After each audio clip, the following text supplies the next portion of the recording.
Figure it out. Hello, this is Adam Koralik from Figured Out Productions. The following video is a video of some kind, and I hope you enjoy it. Hey everybody, welcome to the FigureItOutcast for April 2020. I am joined by my good old buddy here, Rob Janos. How are you doing, Rob? I'm good, Adam. How you doing today? Fine, all things considered, considering what the world right now. It's strange times, but yeah.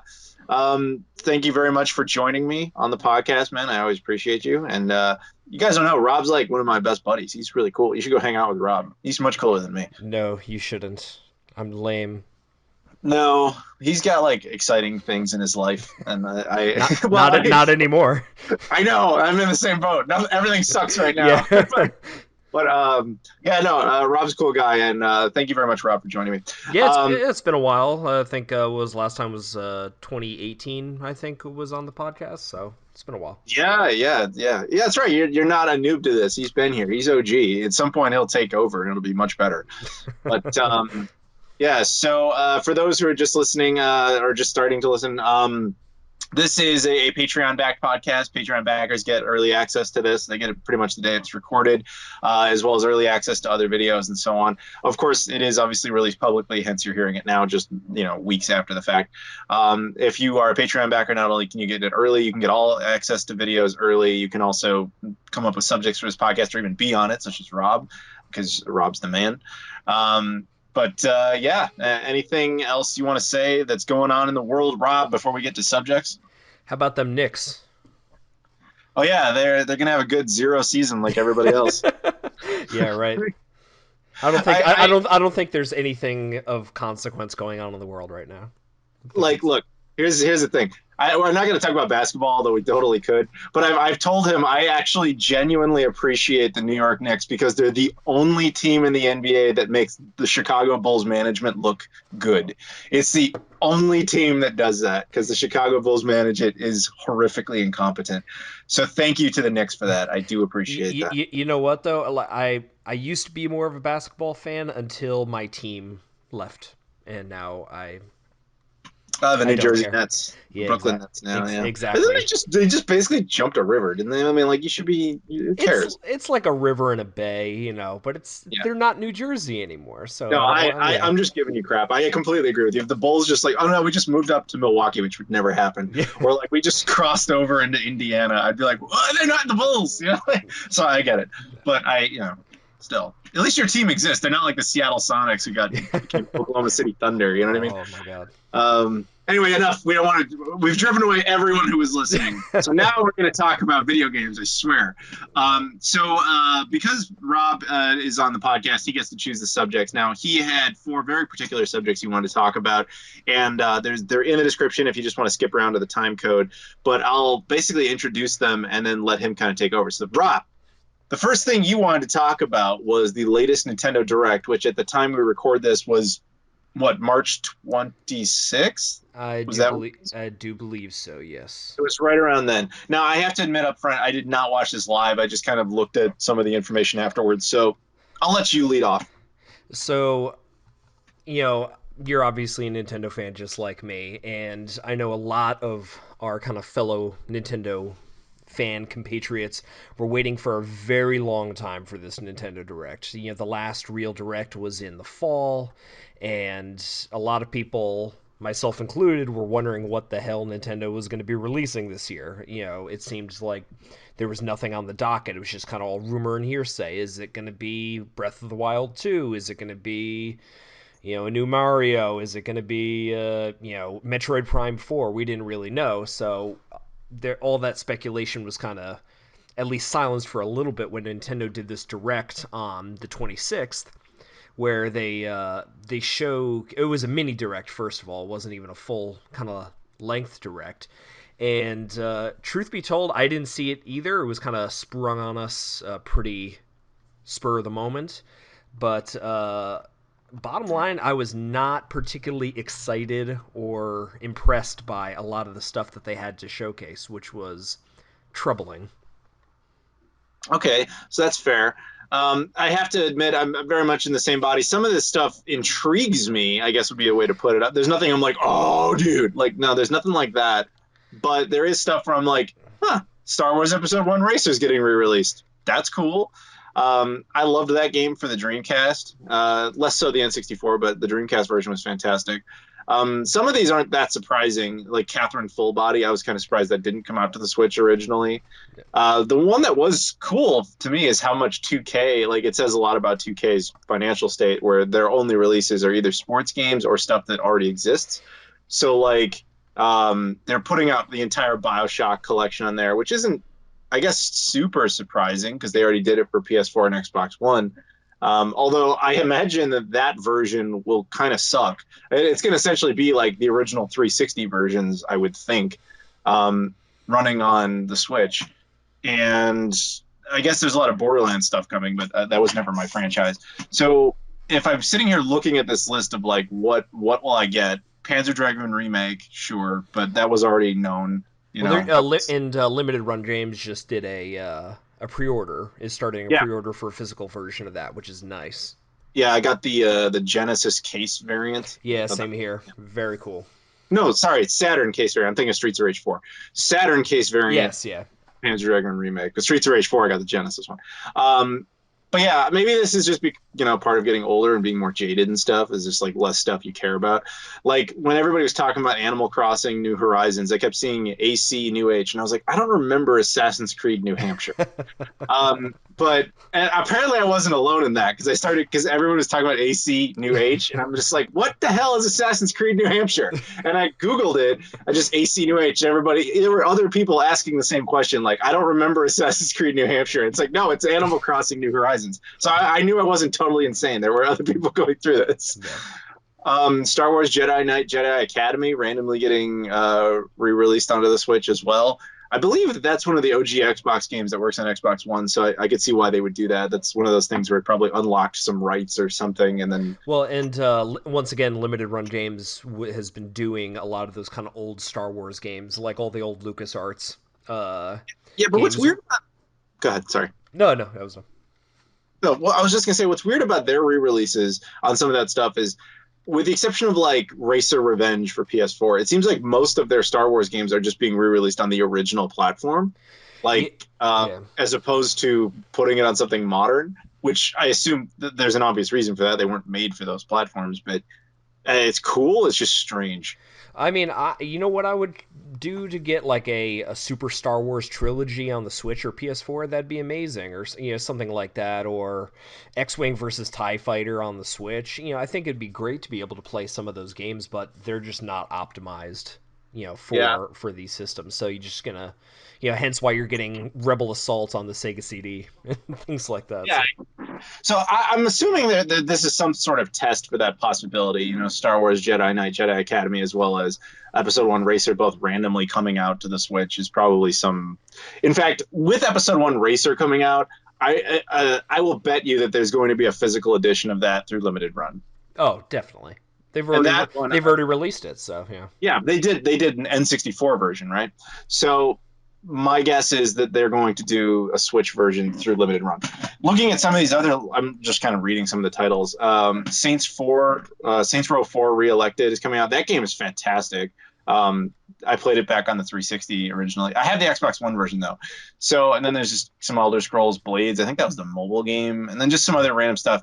So I guess what I'm saying is there's some stuff that's worth talking about to an extent to me, but nothing where other than Panzer Dragoon Remake where I'm just sitting there going like, I need this. And Panzer Dragoon Remake is not news. Like we've known about that for a long time. Yeah, and that was released the day of the Direct, the digital version anyway. Yeah. It was kind of you could download it today kind of thing. Really looking at this list, it has really got me wondering now the supply issues with the worldwide something or other aside, I mean, it got me really wondering, like, what is Nintendo's plan for the holiday? What are they going to be? What's their tentpole release? Last year, they had Luigi's Mansion and they had Pokemon. Those were their big, kind of fall holiday releases. And Nintendo generally, when they announce something, it's not like they announce it and then 2 months later it comes out. They like to kind of build up the hype. They're going to announce something at E3 or in a spring direct, and then it's going to be released during the fall.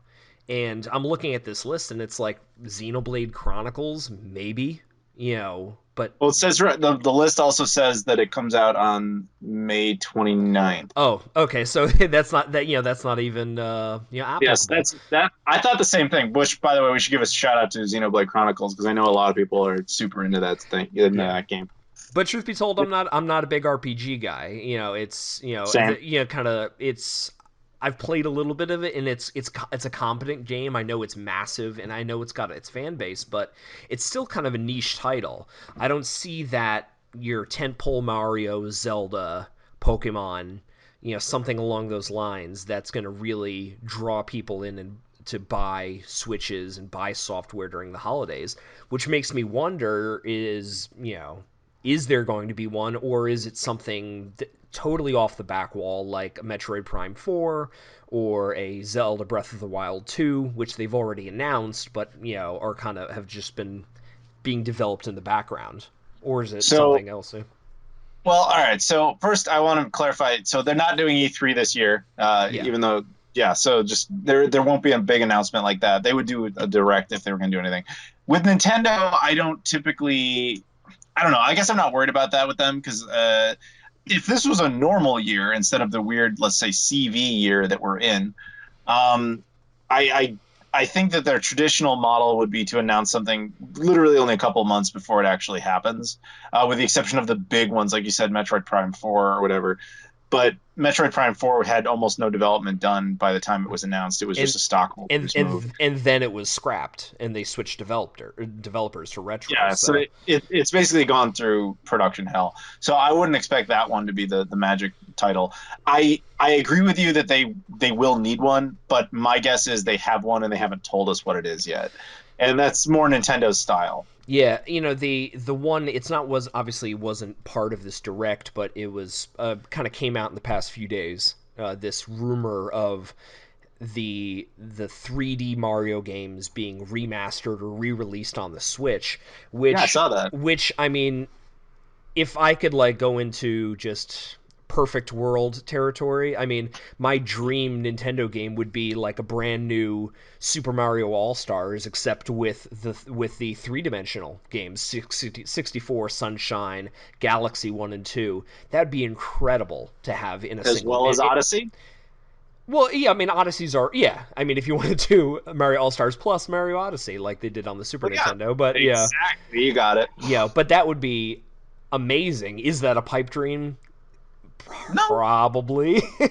I no, mean, not necessarily. I but mean, it depending on how they did it. It but depends on how you define remastered. If they do it properly, or if they're just like we're going to throw some emulators together. It's two very different approaches. yeah, I mean, I think Nintendo is hesitant to do something like that. Hence why we haven't seen the Metroid Prime trilogy released, even though that was heavily rumored, or something like that, because they look at these titles and just look at the last Zelda that we released in September, the remake of Link's Awakening. That's a $60 game. So they're like, why would we put all four of these games or all five of these games in a single package for $60 when we could release them individually and people still buy them? To be fair, you're talking about a remake as opposed to a remaster. So, like, The Link's Awakening was a straight up remake from the ground up of a completely different game. A remaster would just be like rerunning the original game through higher resolution, more or less. Yeah, I mean, if they gave Super Mario 64 and Super Mario Sunshine and Galaxy 1 and 2 widescreen mode, upresed it to 1080p, yeah, I think that would still be great. I would still buy that, I agree. And what but I'm saying is, if they did that process, then you have to put them together because then you're just remastering. But yeah. if they were to say, "Hey, man, we're remaking Super Mario 64 from the ground up from scratch," then that justifies an original price tag of like $60. Now, granted, this is all hearsay anyway, Of course, this is all we're just pulling this. This is just hypothetical yeah, stuff. but the rumor that had emerged in the past week was that these games are going to be kind of remastered or remade, and obviously the reality of that is probably dubious. I think if they were going to do kind of a Super Mario All Stars 2 with the 3D, they would probably just do the upresed Yeah, remasters as opposed to a ground up remakes, because that would just be impossible, you know. I will say this. I could see them doing a full remake of Super Mario 64 But they've because already of done it. They did it well, on the the DS. DS version. Well, the DS wasn't a complete remake. It was more like I'm going to call it a definitive edition. It was improved. It had some extra content and all that stuff, but it wasn't remade from the ground up with like an entirely new graphic engine. As far as I know, and if they did it to make it look almost the same, which was weird. I mean, they did like they redid the character models. They obviously added the three other characters. They did add new levels and things like that. So, I mean, I could definitely see that definitive edition label being Sure. applied to that. But I mean, it is graphically more impressive than the 64 version. So, I guess what I'm saying is give Super Mario 64 the Resident Evil 2 or Resident Evil 3 remake treatment. yeah. You where you just do it from the ground up completely. That you could do. If you want your Super Mario All Stars 2, you have to have that version exist. But at the same time, with Super Mario Sunshine, I think a simple upres is all you would get out of it because Super Mario Sunshine was people forget wasn't like a massive hit when it came out. It was successful. It did well, but it wasn't like this legendary game that everyone remembers.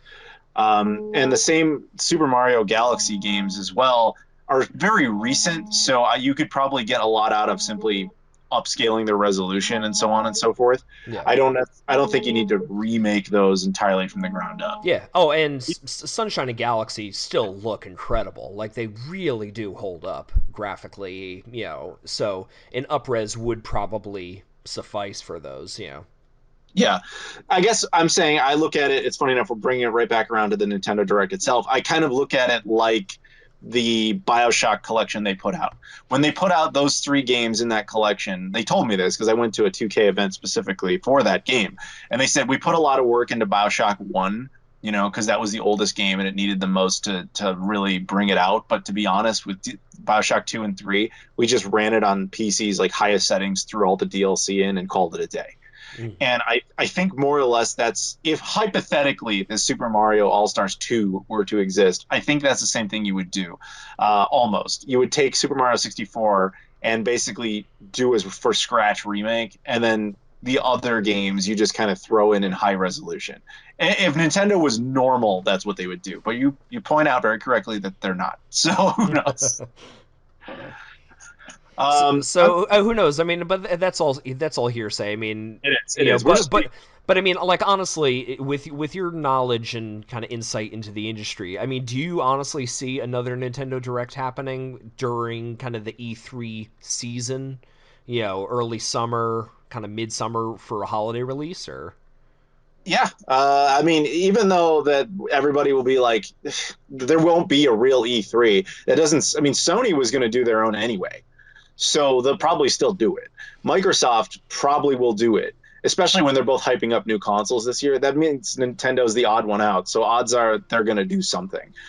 Even we're going to have some sort of version of a digital E3, I think, in June. I'm guessing. yeah, I mean, Mostly led by Sony, because they were going to do that before yeah. all of this. Do you think E3 comes back from this?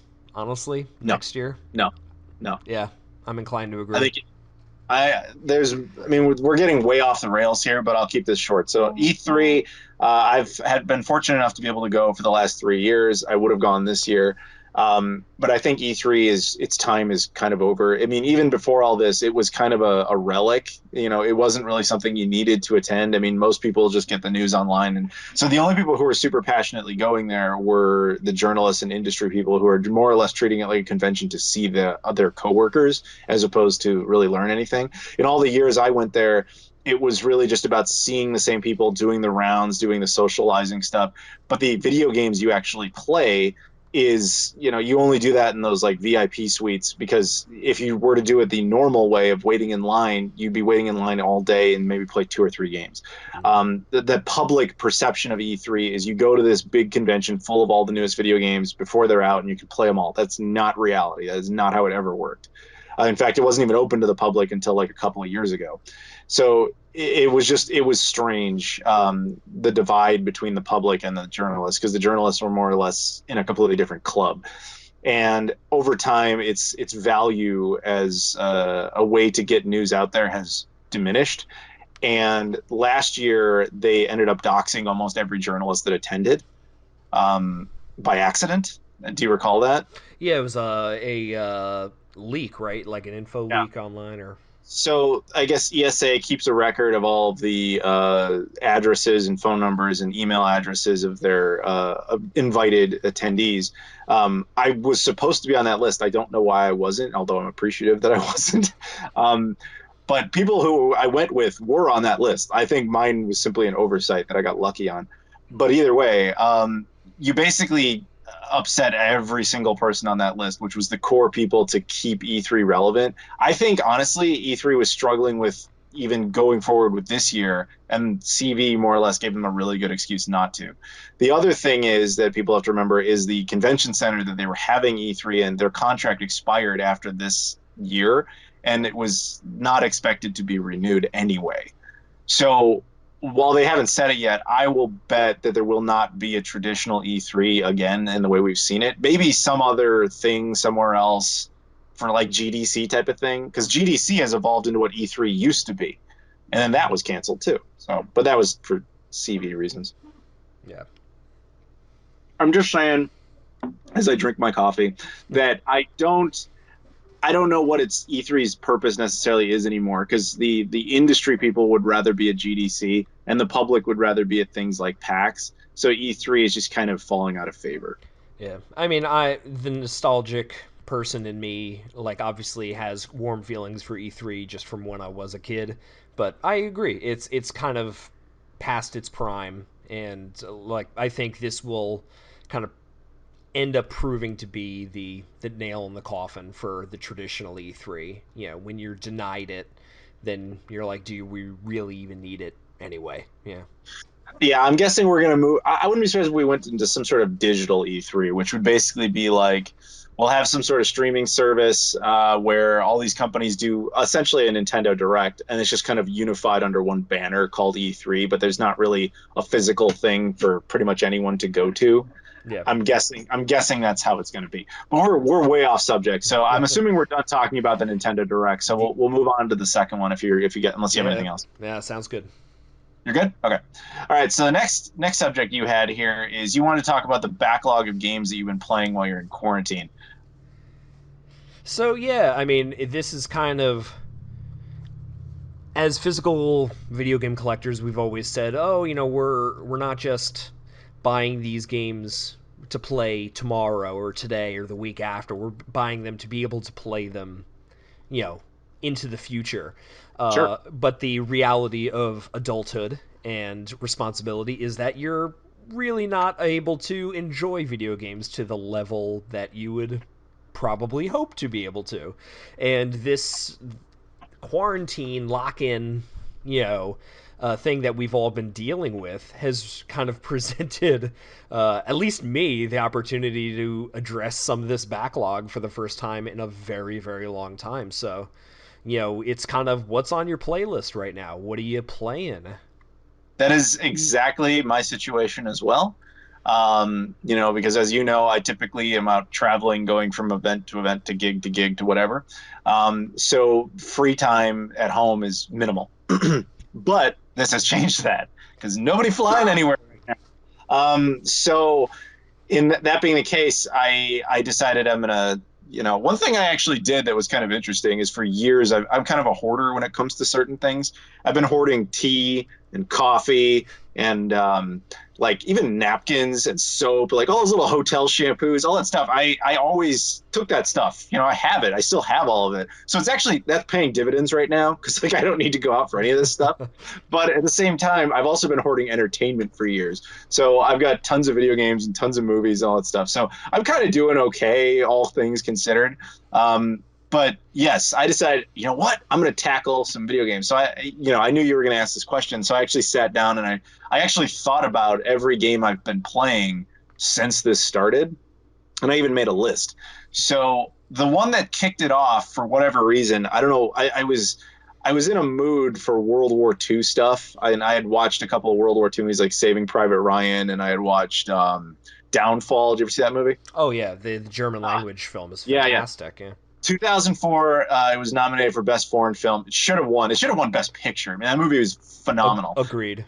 And It's just known for the meme now. Yeah. exactly, I was about to say to everybody out there who's like, "What are you talking about?" It's that movie you've all seen, like where Hitler reacts to video game thing that pisses him off. Usually, your Xbox got the red ring of death. Like that's how far back it goes. It's just this clip of him, angrily yelling about stuff. Anyway, that's a clip from this actual movie that you should watch because it's phenomenal. Although he doesn't talk about the Xbox 360, obviously, but he's not. But anyway, so I don't know. For whatever reason, I was in a mood to just do that stuff. So the game that came to mind that I suddenly wanted to play that I hadn't played in a long time was Call of Duty 2 on the Xbox 360. Funny enough, that is. I still maintain one of my favorite games of all time. I don't like what Call of Duty morphed into over time. I know people love Call of Duty for all the online stuff and all the modern warfare and all. I hate all of that.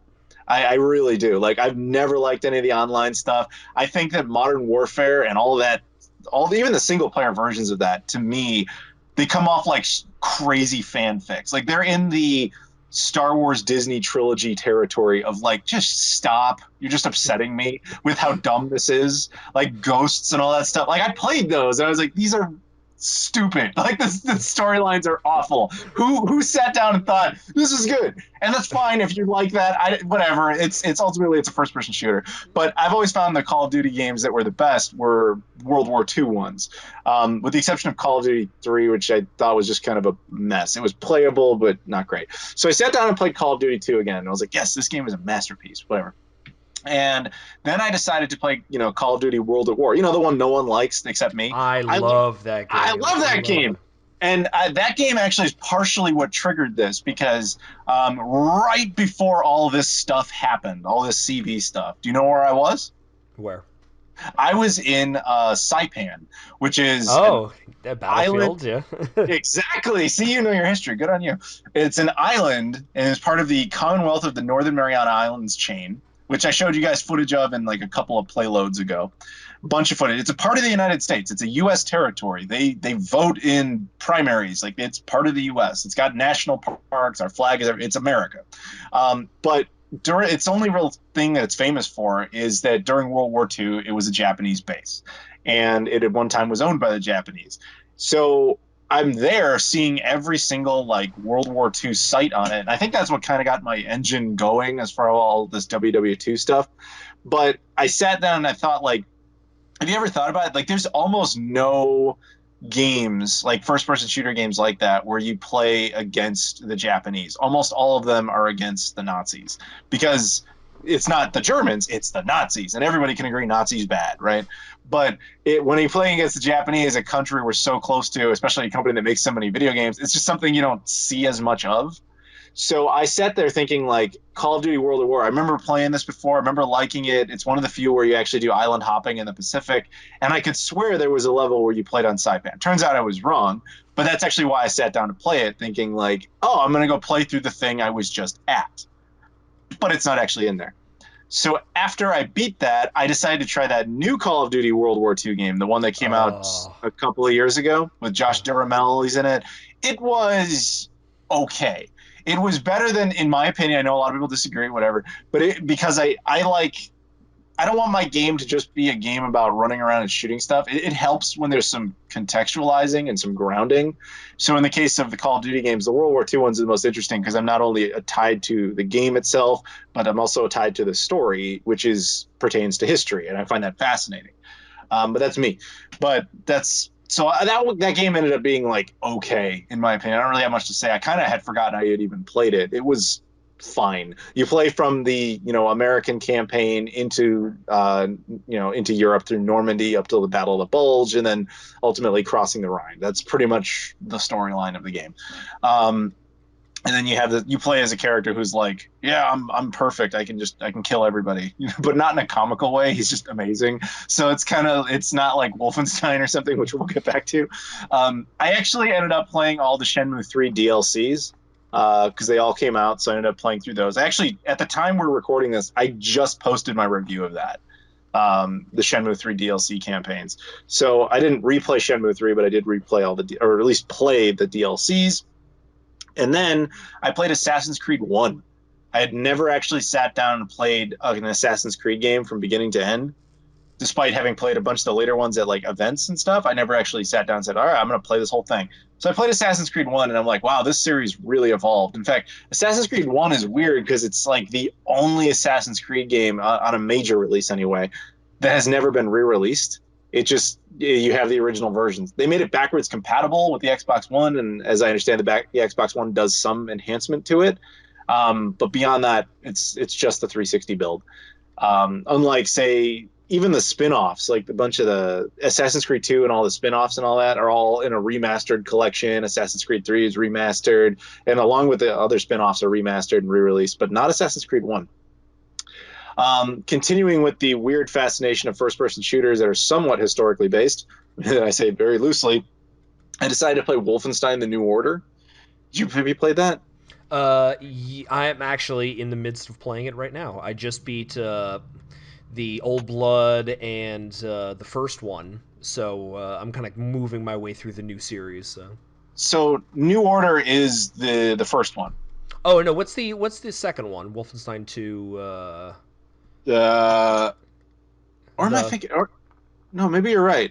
Wolf. What is it? Wolfenstein. Maybe you're right. Maybe it is the New Order. I don't remember offhand. Either way, I played the Wolfenstein. New Colossus. That's the New Colossus. Okay, so yeah. right. So I played Wolfenstein: The New Order, which I guess was like 2013 or 2014, whatever it was. You have to understand, going into this, I knew nothing about the storyline of this game other than you're fighting Nazis. So right. So my historical accuracy brain was like, okay, this is going to be World War II, and it's just because I think a lot of the Wolfenstein games, while absurdist, took place in basically a reality, but I could definitely be wrong about that. And so I thought, okay, but it goes on to be like, okay, it's 1946 and the war's still raging, and you're like, what? Yeah. Well, the thing is, the game never offers an explanation for that. It goes on in their timeline to simply explain like how their version of Nazis got so many like technological advances, but it doesn't ever explain why we're in a timeline where the war is still going. It never does that. It doesn't explain like, oh, there was a guy who went back to the 1930s and gave the Germans this thing that totally changed the course of history. It doesn't do anything like that. It's like, oh yeah, just accept it. It's absurdist. And you're like, that was my only real issue with it. Because once you accept that, you're like, okay, fine. Wolfenstein Old Blood, I already talked about a little bit, but then you already beat it, which is fortunate. Yeah.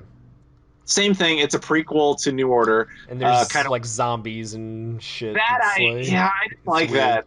It's like the game was like, for Wolfenstein standards of reality, it was like normal for like 70% of the game, and then out of nowhere the Nazis turn into zombies, and you're like, what? Like, I was like totally with you until you did that, because then it's just like we're trying to be cool, and I hate that, because that's not cool.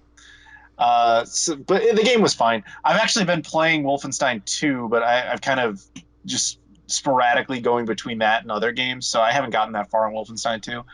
The other ones I was kind of tackling is Far Cry 5. As you know, you joined me briefly. We were playing that for a little bit, and then you abandoned me, and you didn't want to play anymore, which is cool. I get it.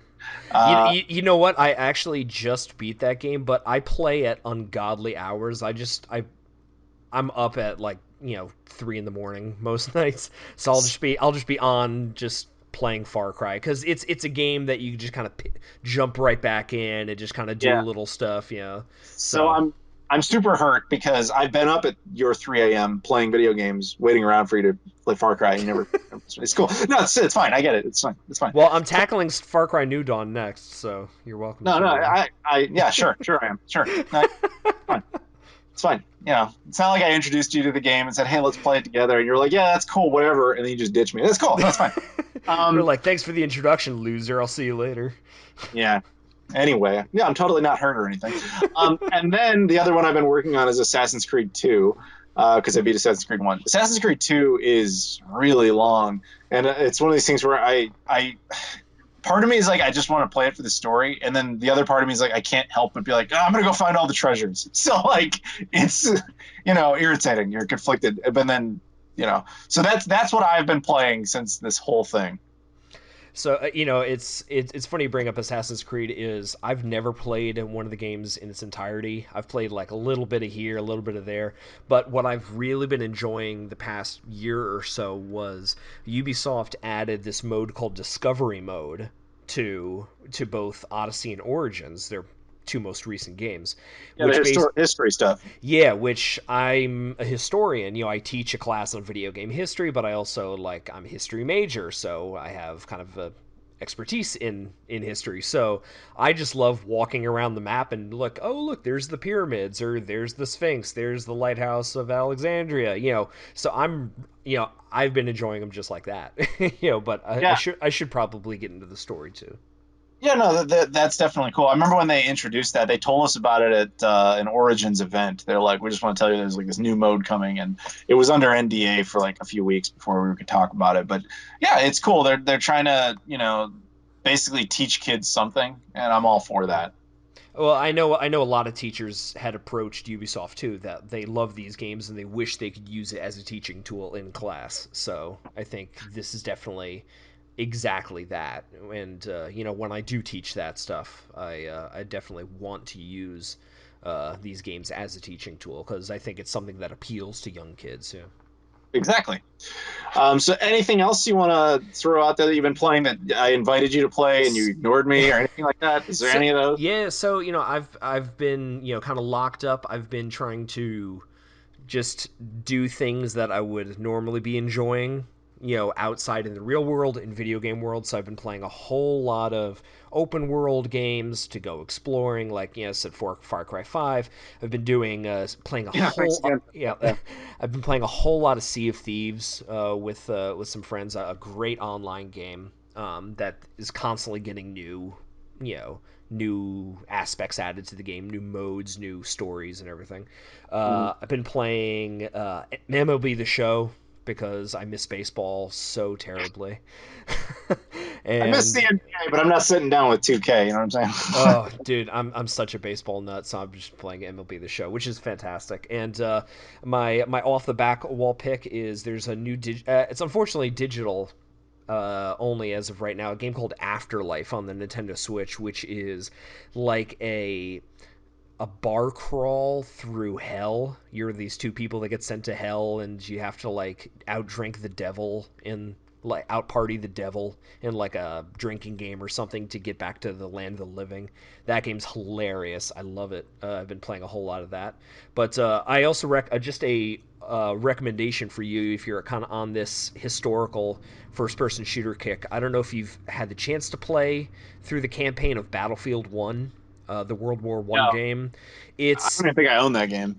it's fantastic. That game is really it's one of my favorite online shooters. But campaign mode is like a nice little concise 4 or 5 hour thing where it jumps between theaters of war. You'll be playing as an Italian soldier, then you'll be playing as a black member of the Harlem Hellfighters, or then you'll be a dog fighting section where you're a pilot. It's really fantastic game, and it's World War One, which is a era that doesn't normally get tackled in games, which is very very cool. That is true. All right, this is going down that road just for a second to be a little onto a tangent. Talking about first person shooters that take place, the problem with them is like before World War II, they just become implausible for the Yeah. most part because most of them are like World War One. That's why it doesn't get much coverage. One of my favorites, though, is for reasons of it being so bad, it's awesome. Is there was a couple of games on the Xbox 360 called like History Channel Presents the Civil War. Yeah. Yeah. Those are hilarious because they're badly made games, but it's also Civil War tech. So you're like, you take one shot with like a musket, and then the character has to manually reload Yeah. every single shot. And it's like, why? It's actually vastly more efficient in that game to just run up and melee. It's the only thing that makes any sense to do because like every weapon is just too slow to have a point. It's kind of hilarious they ever thought to actually make this a game and then take it seriously, Yeah. which is funny. So it's got that it's so bad it's good thing going for it, but that's about it. Yeah, but I mean, the thing about Battlefield One is that World War One is such an interesting conflux of technology and battle strategy that Yeah. it's the first conflict with airplanes, with tanks, chemical warfare.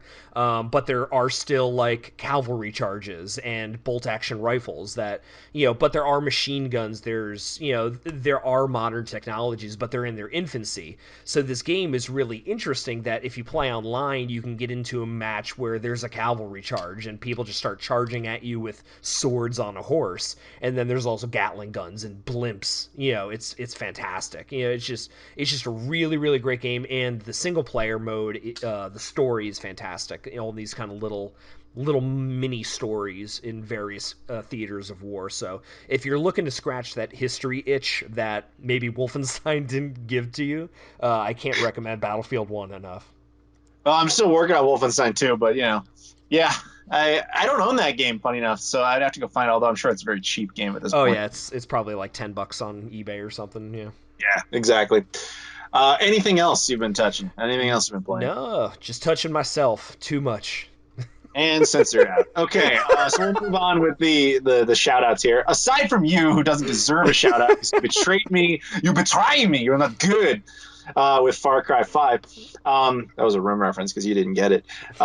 Shout outs to Patreon backers who are much cooler than you, Rob. Way These cooler. are, yeah, way cooler.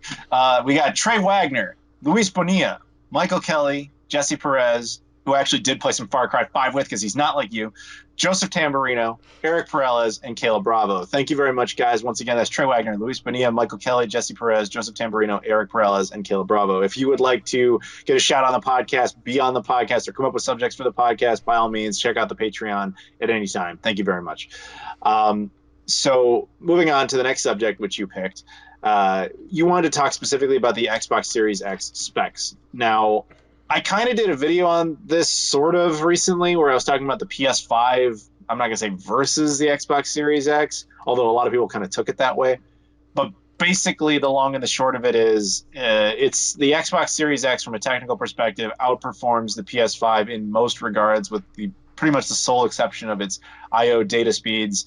In other words, the PS5 will likely load games faster than the Xbox Series X, but the difference could end up being rather minimal.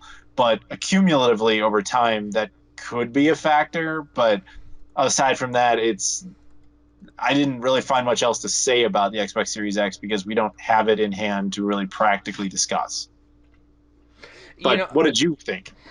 so regarding the Xbox Series X, over the past couple weeks, I believe it was in mid-March or something like that, I started seeing some videos from some content creators online where they were kind of given an opportunity to tear down and look at the Xbox Series X, Yeah. just kind of piece by piece and really kind of get a feel for it. And I just want to kind of go out and say that I was really really impressed with the way Microsoft has been kind of approaching this Series X, name notwithstanding. But I mean, just from the technical aspect to just a user-friendly aspect regarding backwards compatibility with all Xbox One games, like out of the like on day one. Except for Kinect stuff. Yeah, but who cares? Yeah. I just want to point that out. Just technically, that does wipe out some content. Yeah. Just putting it out there. Yeah, Or at but least alter some content, because I think games like early games like Rise, Son of Rome had yeah. Kinect integration. So will that game work, or will the console know, like, hey, the Kinect isn't part of this? Like, is it smart as that, or does it just say this game has some Kinect functionality, so we're just gonna blacklist it? Yeah, I mean, I'm curious. Yeah, I mean, Rise Son of Rome, I beat the entire thing and never had a Kinect plugged in. So I think Microsoft was pretty good about just kind of if it did Separate. have separating it, Good. because things like that. But in addition to, so the backwards compatibility aspect really really impressed me. In addition to the number of 360 games and OG Xbox games, but We're still speculating on that one, by the way. We believe, based on what they've said, it will be as good as the Xbox One program, and then we'll have more that's added to just it.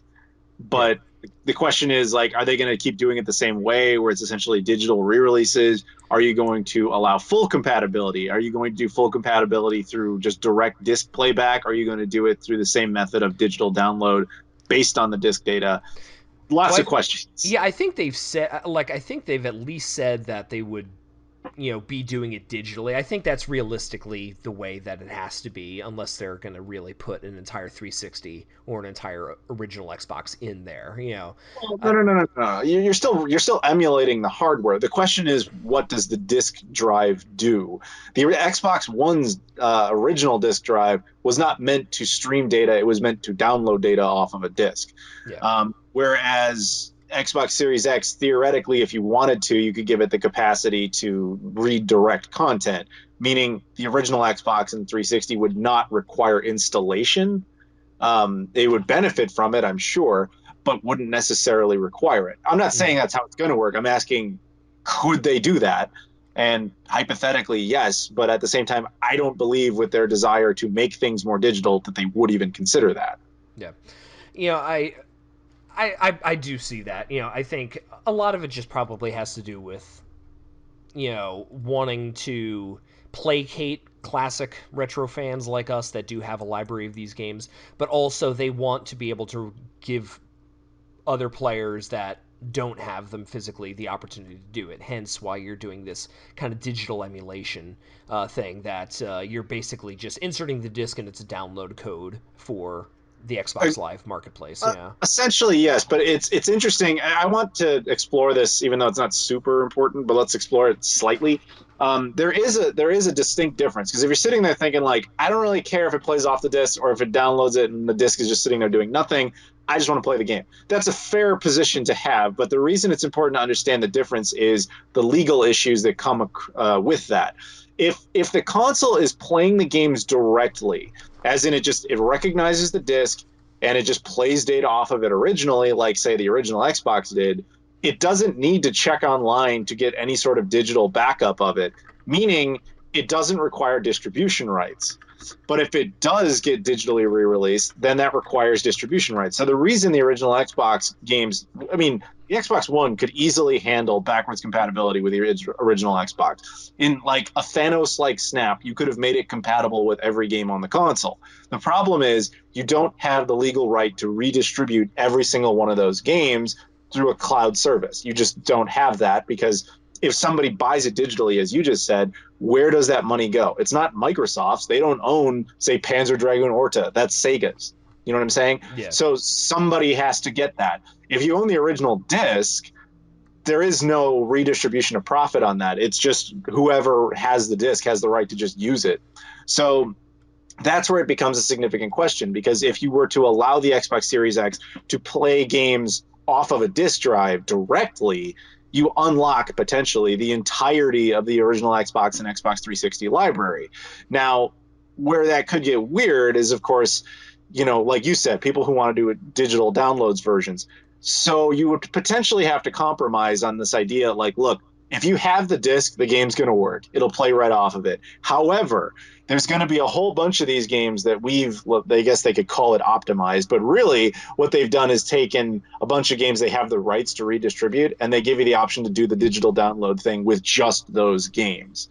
Um, I could see that being an option, but at the same time, I don't seriously sit down and think Microsoft would sit there and say like, yeah, let's give them full disc compatibility because it presents other potential issues.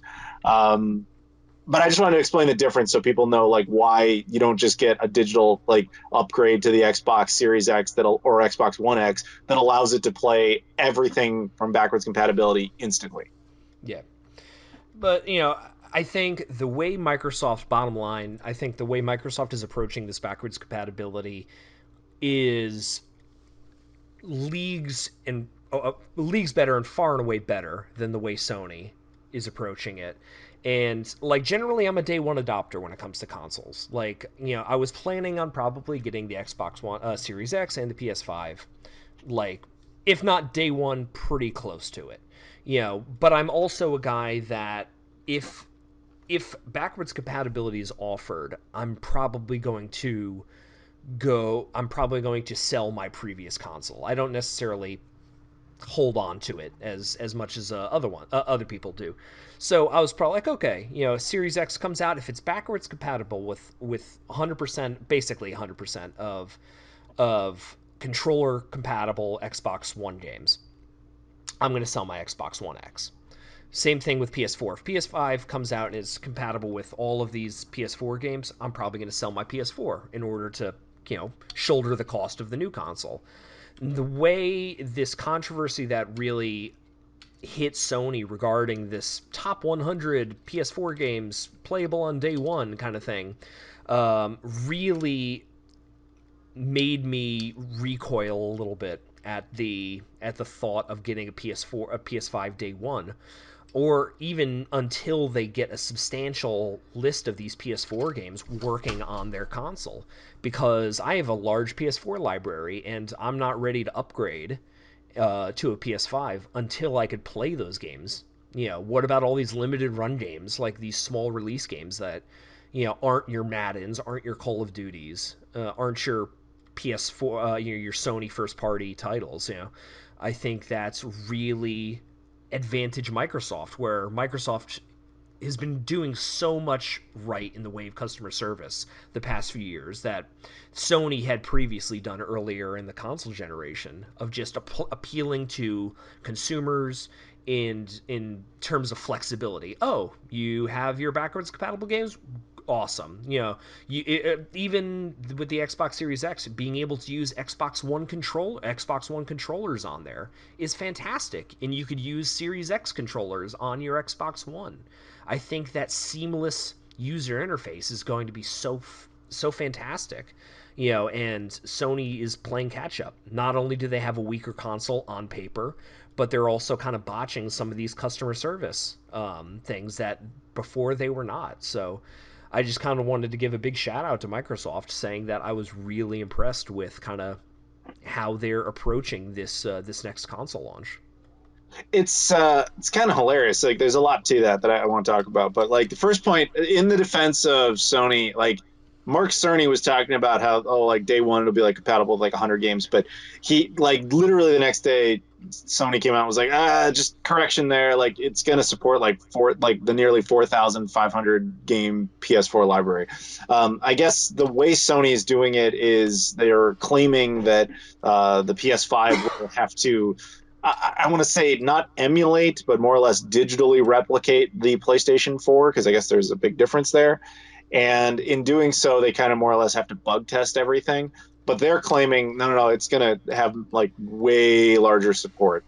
But you could be right in that by the time it launches, only a small chunk of it is good to go. Yeah, So but let's yeah, just but even that, even if they do a 180-degree course correction on that, and say, no, you know what, all of the games are going to be good eventually.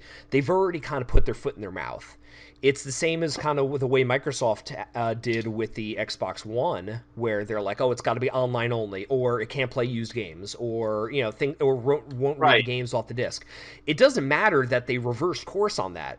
The matters is that this is already out in the ether, and you're starting to get doubt on behalf of PlayStation consumers. And this also extends to the rumor mill about the PS5 before some of its specs started to come out, was that it was going to be not just backwards compatible with PS4, but also every PlayStation game. Now, PS1, PS2, PS3. Now, was that realistic? Probably not. But you started getting people's hopes up a lot with this, the idea of this, and now, because backwards compatibility isn't something that you're going to advertise maybe on the box or in a commercial, but it is, for a vocal minority of the gaming public, a valid reason to own a console. So I think you're hamstringing that, yourself, by having to backtrack these rumors and then maybe lower expectations by, like, okay, it's not going to be maybe all of the games, but it's going to be like a good number of them, when there's no guarantee, that a game that you own now is going to play on it is really going to hurt them. So it's funny how much you and I think, because you basically just hit on the next point I was going to kind of talk about with all that you've said. Uh, First of all, yes, Sony is intentionally or unintentionally hampering expectations to an extent because people had this fantasy that the PlayStation 5 would be the perfect PlayStation that consists of every primary PlayStation console with the exception of the Vita and the PSP, that it would all be compatible like day one. Now, was it fantasy? Probably yes, but that was the bar more or less. And they just kind of we all assumed, well, PS4 compatibility is going to be a given. Like, why even think Yeah. about it?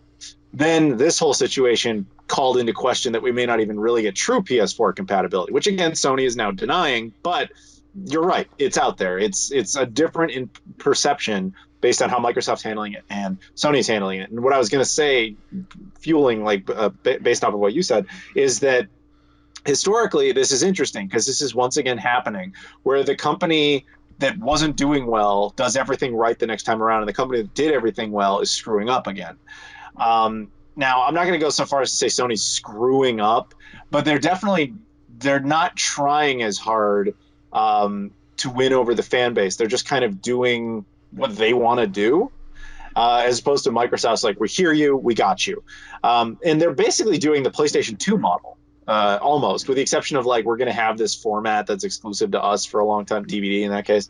But in their case, they're like, hey, you like your old Xbox games? Cool. They're going to work on the new hardware. You like your old controllers? Cool. They're going to work on the new hardware. Do you like it? We got you. Like everything you like, we got you. Whereas Sony's kind of going, I'm not going to say they're not going anywhere near as bad as the Xbox One started out as, but they are kind of disappointing people. And that's never a good place to start off a console generation. Yeah, I think You the in way. trouble? They coming to get you? Yeah, right. That's for not playing Far Cry 5 with me. Davey called the feds too. I made sure that you were busy so they would come get you. But I mean, I think the way Microsoft is approaching this idea of blurring the lines between console generations is in the end probably going to help them. It might be some growing pains. I've heard that pretty much all of the launch lineup for the Xbox Series X that's coming out this fall is also going to be available the same day on the Xbox One. That you're not really looking at the Xbox Series X as you would the PlayStation 1 to the PlayStation 2 or the Nintendo to the Super Nintendo. It's more of an incremental upgrade. It's more of just a souped up version of a Xbox One X. That it's playing maybe the same games but better builds of them. I think that's interesting. I think that's going to maybe hurt them in the short run, but being able to seamlessly play backwards compatibility, use the same accessories, is gonna really build up a strong fan base of support for them when they really need it. As said, I can't praise their customer service enough the past few Mhm. years with Xbox Game Pass and with the backwards compatibility when they didn't need to do that. They're really bending over backwards to improve their public image, and I think it's really, really paying dividends. When Sony hasn't even shown the console yet, they're holding it very close to the vest, which is interesting. This thing is probably going to launch within 9 months, and we barely know anything about it. And the things that we do know about it are kind of troubling a lot of gamers. When Xbox is saying, "Oh, here's the console. It's weird looking, but it's kind of cool. It's different. It plays these games. It plays your older games." They're being a lot more open to the press and to the gaming public that it's helping them. Yeah, I basically agree with all that. Yeah, I really have nothing else to add at that point. Other than the Yeah. design, I don't like the design. I I think don't it's like it. cool, man. I think it's cool. I don't like it for two reasons. One, it reminds me way too much of the PCFX by NEC. Like it looks exactly like it, and it even the PCFX had these random expansion boards on the back for stuff. Now, I'm not saying it'll be like that console as far as like success or anything. It's just it's a weird that I look at the new Xbox console. The first thing that comes to my mind is this obscure Japanese console that did not do well. But whatever, that's fine. The other part of it is simple logistics. Like its shape is awkward enough that I look at my current setup and I go, I have no idea where I would put that. even if I got rid of like, you know, the Xbox One X, it can't go where the Xbox One X is. I don't know. So I've seen them side by side, and like, I mean, it's designed to be like vertical or horizontal, like most yeah, consoles nowadays. But like, I mean, it's like its footprint. It might be thicker than your Xbox One, but it's definitely not bigger. You know, I like just it's looking not at them wider, side but by it's side. taller. Yeah. Yeah. So like, all right, you can't visualize this in my case, but so like where I have my Xbox One X is perfect because it only goes up a few inches. It's laid out horizontally, and just like an inch or two above that is where my TV begins. So that's where you can start to see the screen.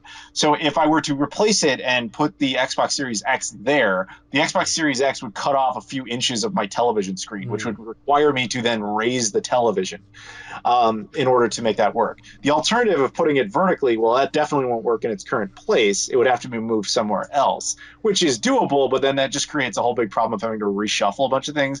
This is like small potato problem, but it is something where I look at it and I'm like, that kind of sucks because that is definitely going to create a problem for me when I get it. But Mm. that's me. But it's also just, it is a strange shape, and I can't help but wonder how that will work in most people's TV setups and how they keep their consoles laid out. That's all I'm Yeah. saying. Yeah, I mean it's interesting, but you know, I think maybe it looking different is it's kind of like the Wii. You know, I think one of the things that did help the Wii initially Can they really sell not well was find your because house? I gave them very clear instructions. I was man, like, just look for the why guy. is there like a ton of traffic now? Oh, you know what it is? Yeah, it's Far Cry just the 5 traffic. police. They're like, you didn't Yeah, play the game with him. You're a jerk, and they're here to get you. But apparently, they can't find your house. yeah, hard to find, but you can't catch. You know, Yeah. well, Anyway, what do you sorry. do? No, but anyway, it's just you know, bottom line is you know, I think the aesthetics of it, I think you know, it's subjective. I think it's kind of cool, and I think them trying to make this thing look and feel kind of like a PC. Uh, you know, it might turn off some people, but I think it might open it up to you know another demographic, maybe more PC players or something like that. Who knows? See, it's funny you mentioned that because the other part of it that you also said was about how when it comes out, it's not going to be a new console the way we think of it. It's going to be an upgrade of a console that exists more or less. And then there will be games that will be on both platforms, and you'll get the superior version here. It's following. Well, I said the PS2 model as far as a console precedent of same controllers and all that. You are right in the sense from a PC perspective, it's almost like, hey, why don't we just upgrade all the parts? You know what I mean? That's basically what it is. Like we'll upgrade the video card, we'll upgrade the RAM, etc., and then you have your new rig. This is more or less your new Xbox rig, and I wonder when you say like, and you're right, maybe this will help appeal to PC gamers. I put this out there. I don't think it will. I don't think PC gamers are going to care. And they're like, why would I care? I still have a PC, and that's typically how I play games for a reason. Um, I think that they're, in a sense, trying to create that missing link that kind of generates consoles over to PCs. And I mean, we've been getting there progressively over time, but this is like the next step in that evolution of like, we're going to start having consoles really follow the PC gaming model of down to even having it look like one. We could be getting there. It'll be like possibly the last physical media based endeavor. Am I wrong to say that they're still using Blu-ray drives? Yeah, I know they are using a 4K Blu-ray drive. I'm not sure if they're using like any new kind of dual layer Yeah, Blu-ray technology or something like that. But I that's think it's essentially what I was asking because yeah, like the data capacity of a Blu-ray disc is like 50 gigs. Dude, there are patches that are bigger than that. yeah. So I mean that's par for the course now too. The games aren't read off the disc. I You know, agree. But what I'm saying is that is only going to get worse. You need another storage capacity. Like 4K Blu-rays, I honestly do not know if 4K Blu-ray discs have a higher data capacity. And if that's what they're using, great. It helps alleviate the problem. It doesn't solve it. It just makes it less bad. But if like you're like, oh dude, I'm gonna get the new Xbox Series X game, like I don't know, Assassin's Creed, whatever, and it's like a 300 gigabyte game, but only like 40 gigs are on the disc. It's like why? It's like okay, cool. That gives me like an installation file, and like everything else, I still need to download.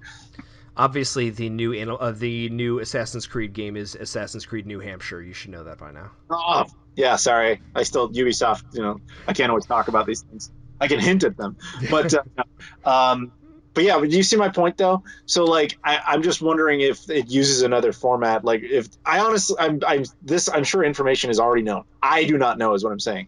That if 4K Blu-ray discs hold a larger amount of data or not. Yeah, I'm not sure. Hence, I can hear you Yeah, type yeah. googling. I'm Yeah. like, do Blu-rays hold more data? Okay, let's see. Just playing Uh, Jeopardy music right here. Dun, dun. 66 gigabytes on a standard disk or 100 gigabytes on a dual or triple layer discs. So that's better. It's not.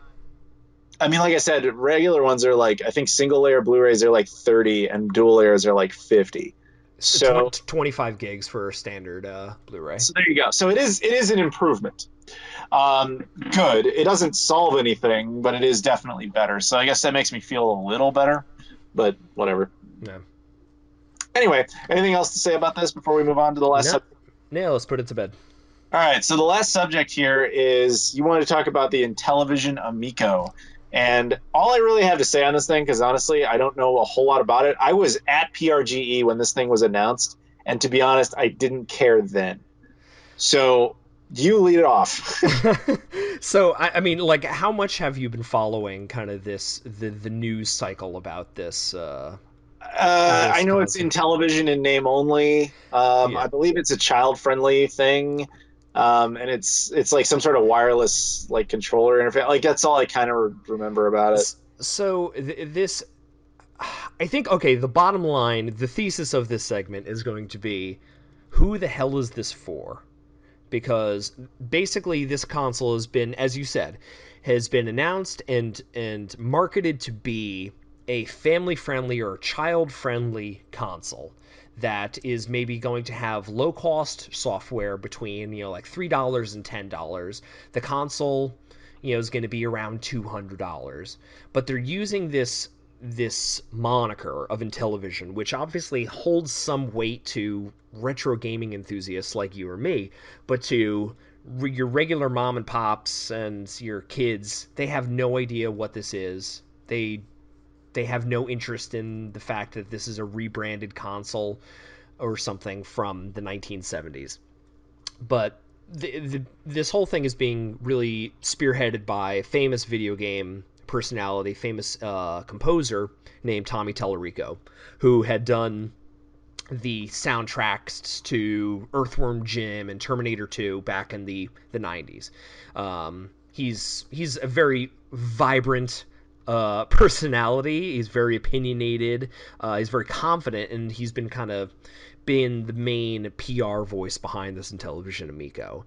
And just recently, they've started seeing, some of the prototype units being revealed and some of the games being revealed to this thing. And I'm looking at these trailers and stuff for this thing, and these games just look like subpar, crappy mobile games, or just beefed up versions of old Intellivision games like Skiing or something like that. And I'm just looking at this, I'm like, who is this for? And it's such an oddity in today's gaming landscape where, the child friendly demographic is so dominated by Nintendo, and really anything past that is being, carved up between Sony and Microsoft. And I'm just not sure where this fits. But then a couple days ago, I hear that there have been 10,000 pre-orders for this thing, and I'm like, who is buying this? Is this really families who they're marketing it towards, or is it retro gaming weirdos like me and you that are buying this oddity? So, Don't you lump know, me in. I'm not buying this. I just don't like. The whole thing is just kind of baffling, and I'm just curious to hear what your thoughts are on this console that could carve a weird niche for itself. Or, I mean, based on Dude, what you've heard, like, what do you think the success rate of this thing's gonna be? Yeah. I think we are in Atari V, like the new Atari, whatever, the Atari box territory. I think this thing's a tad more practical or um, physical. I think it's a tad more likely to actually exist than the Atari box, as it's whatever. Because that thing keeps getting delayed. Nobody really Yeah, I knows. mean, supposedly this thing's coming out in October. Like, I'll believe So that when I see it, but yeah. but as far as a historical comparison of something that actually came out, we're in like Mattel hyperscan territory.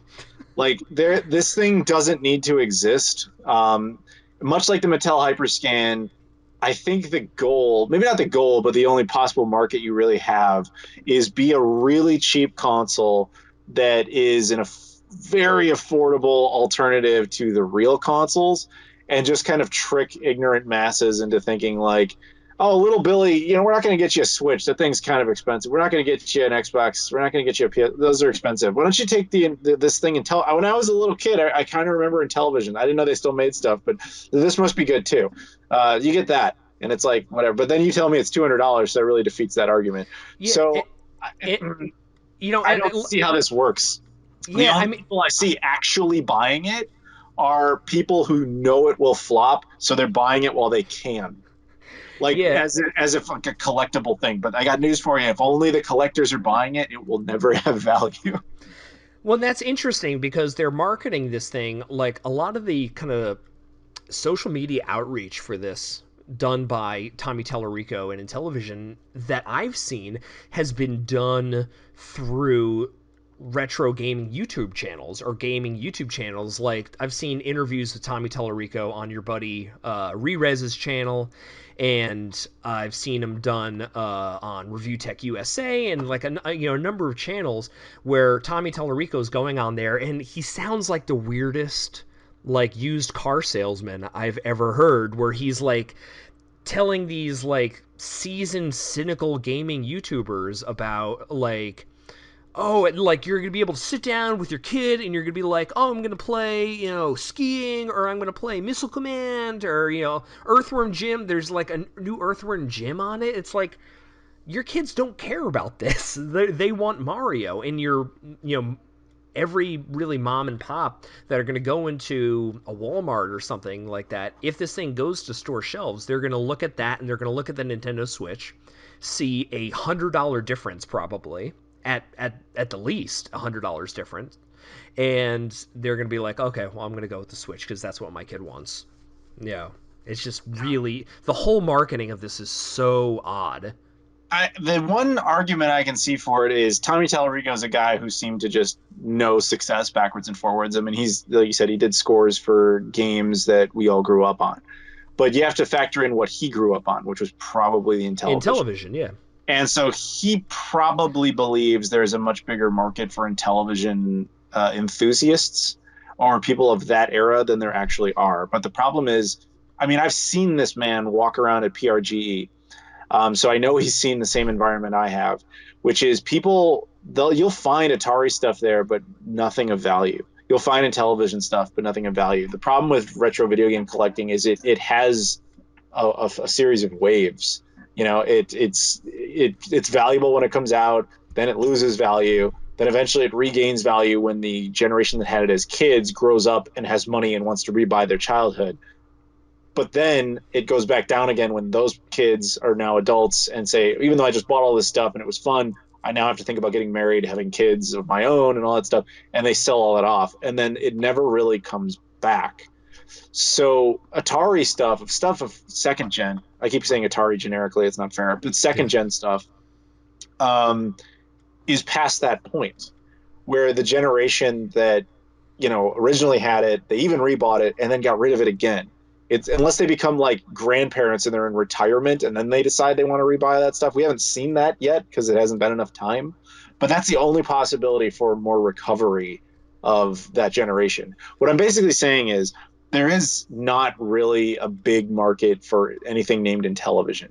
There are some people that think it's neat on the name alone, the idea of it. There's, I think, more people probably buying it ironically, Yeah. assuming it might have some sort of value. But the notion that the current generation of kids would ever really care is absurd.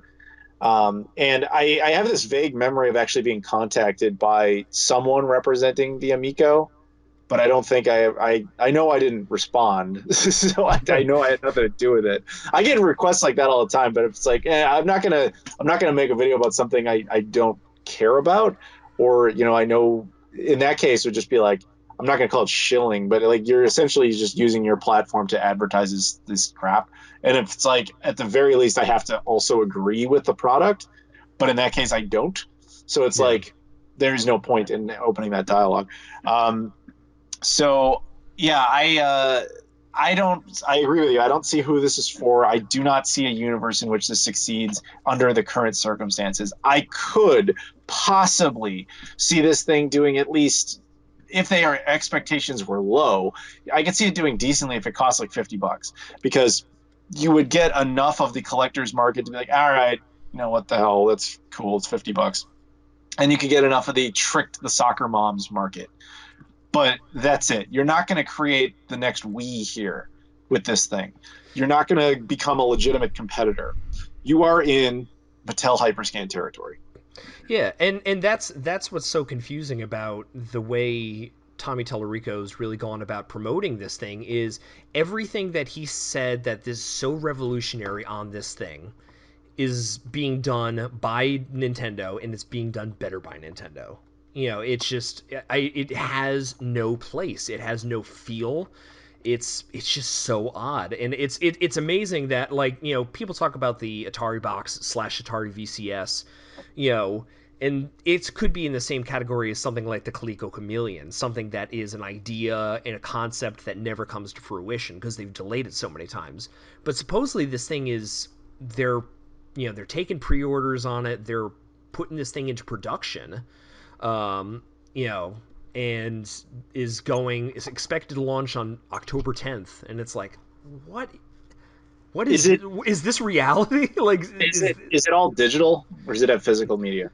I think they were saying that it was going to have physical for a little bit, but like, I'm looking at this thing and there's no CD slot or cartridge port or something like that, and it's saying that software is going to be priced between $3 and $8. Okay, so we're not in Mattel Hyperscan territory. We're in Ouya territory. Yeah, This is the Ouya again. but This this is is but this is an Ouya with a touchscreen and a wheel on the right. controller. So There's no it, fucking buttons on it. it's an Ouya done slightly differently. With as far as marketing goes, it attaches itself to something that is known within the video game industry. You'll notice it's Intellivision Amico doesn't really make sense as a name because it was never Intellivision wasn't the company. Mattel was the company. Yeah, Mattel and Television. So it would be kind of like calling this thing the Dreamcast Amico. It's like, what? That doesn't make any sense. Like, yeah. that's not the name of the company. You're just using that name because people know that name. I'm sure that they obviously bought the rights to the name. I don't doubt that. But like, that's not going to get you very far. Because the other thing is, there are tons of Intellivision clones out there, and they don't even sell that well. Like, nobody really. I'm sorry, but people don't really collect or care much for the Intellivision. Like, it has its niche, but even to that niche, did they care about this solely based on the name? Like, Yeah. if I rename this the Dreamcast Amico, magically I can just do that. Does the Intellivision fan base still want this product? And No. I can tell you, and Oh what I yeah. can tell you is someone who's like a hyper Dreamcast fan. If this thing's called the Dreamcast Amico, but is exactly the same product, I don't want it. Like, just because it says Dreamcast in it, I'm good, man. So that's me, though.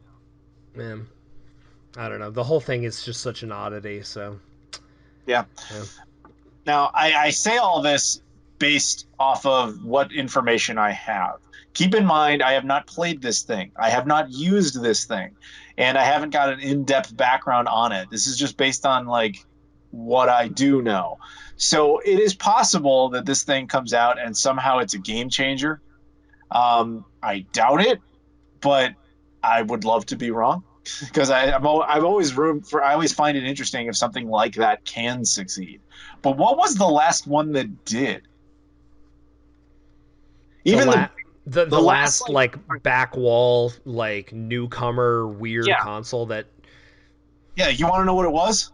The original Xbox. yeah. That was the last time we had one that kind of worked. because even the bigger ones that have tried since Google Stadia, what Samsung.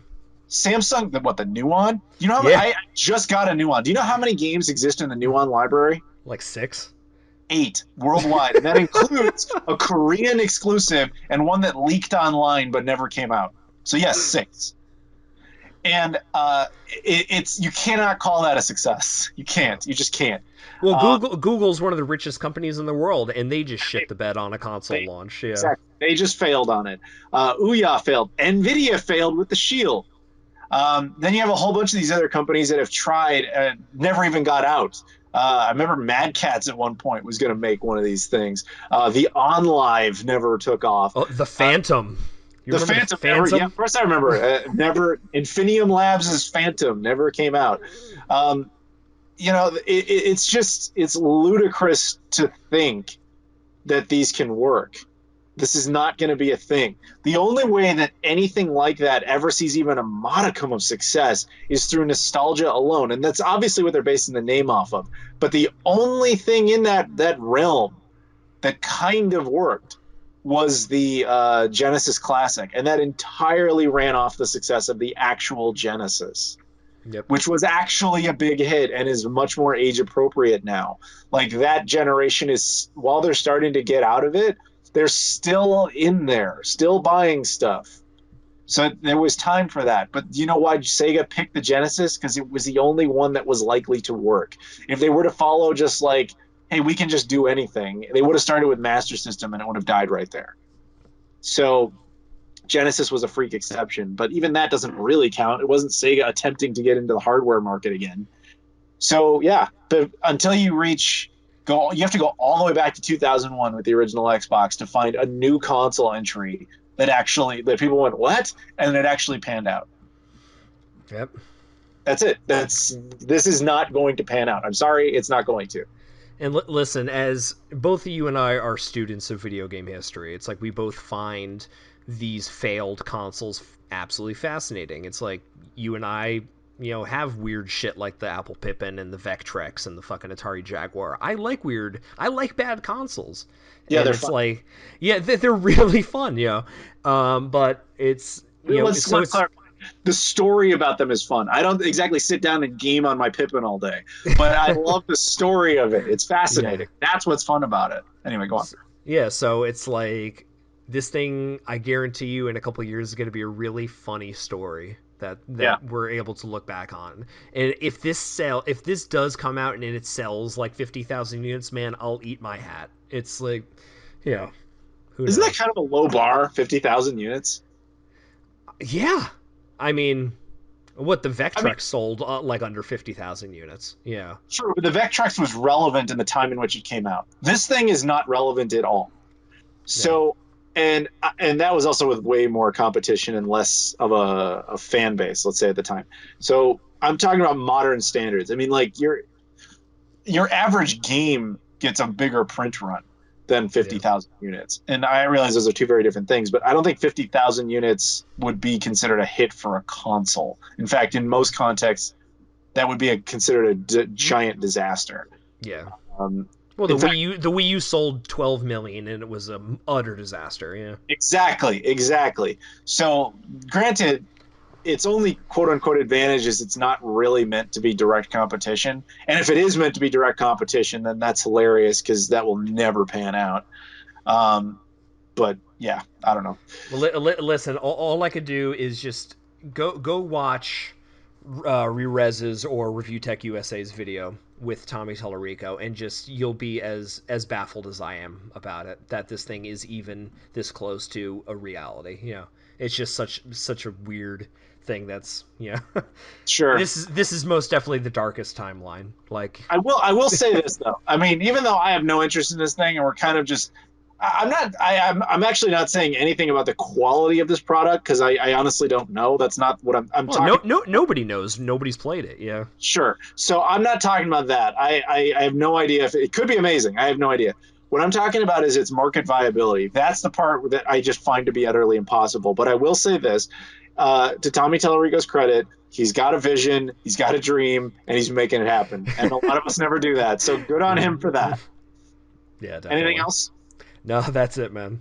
All right, cool. Well, then that wraps up the podcast here. So once again, give shout outs to everyone on Patreon. That would be again Trey Wagner, Luis Bonilla, Michael Kelly, Jesse Perez, Joseph Tamburino, Eric Perales, Caleb Bravo. Thank you guys so much for backing it. If anybody out there wants to join at any time, the information is in the description. And thank you again, Rob, for being part of this.